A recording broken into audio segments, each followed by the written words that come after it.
আন্তরিক অভিনন্দন ও সালাম। আসসালামু আলাইকুম রহমতুল্লাহ। আশা করি আপনারা ভালো আছেন।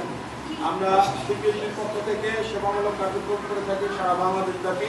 তারই আলোকে মুন্সিগঞ্জ জেলার শ্রীনগর উপজেলার কুকুটি ইউনিয়নের সরকারি প্রাথমিক বিদ্যালয়ে আমাদের জন্য সামান্য শুভেচ্ছা উপহার নিয়ে আসছি।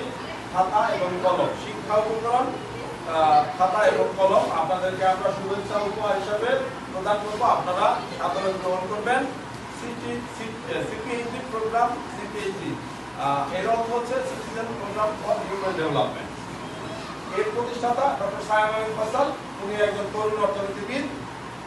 একই সাথে এটা পরিচালনা করতেছেন জাতীয় পার্টি ছাত্র ফ্রন্ট। ধন্যবাদ সকলকে।